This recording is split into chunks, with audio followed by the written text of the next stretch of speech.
Today I made a rack of pork, or a bone-in pork roast, and one of the techniques I used is called scoring the meat. Scoring is simply making a series of shallow cuts across the piece of meat. Usually this is done with parallel lines or at 90-degree angles to make crosshatch marks or a diamond pattern. Now to do this you're going to want to use a very sharp knife because you're going to be cutting through fat and silver skin. You want to be slicing, not sawing, and if you have a dull knife it's just not going to make it for you. Start by making diagonal cuts across the fat cap. Now you want to lightly draw the knife across. You're not trying to cut through the meat, just the fat cap. So you're looking to make incisions of about 1/8 of an inch to 1/4 of an inch at most. It just depends on the thickness of your fat cap. Then when you get back to the other end, you're going to come back across and make diagonal cuts in the opposite direction with equal widths. The widths of the cuts is up to you. It's just a matter of personal preference because it's an appearance thing. It kind of depends on what size and type of meat you're cooking. Generally I like to use about 1/2 inch to 1 inch widths.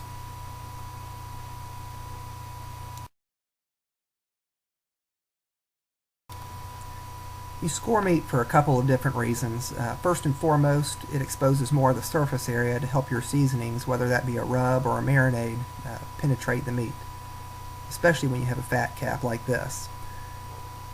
Also, when you have a roast like this, you're going to have silver skin under the fat, and if you don't get it scored, it can curl up during the meat and make your roast turn or twist and look all contorted, so it helps with that.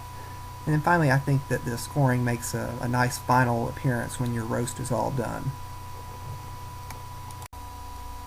You can use this scoring technique in several situations. First of all, I like to use it with any large piece of meat that has a fat cap.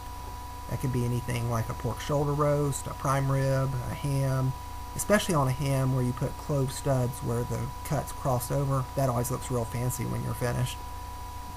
Tonight on the pork loin roast it looked really good.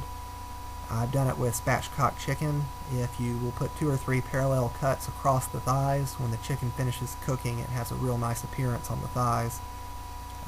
Also on grilled flank steak, I like to do a 1 inch cross hatch pattern on flank steak. I find that this gives it a nice contact with the surface heat, so when you slice it up thin for presentation, you've got the nice medium rare inside and then a lot more of the crispy char on the outside, so that works well too.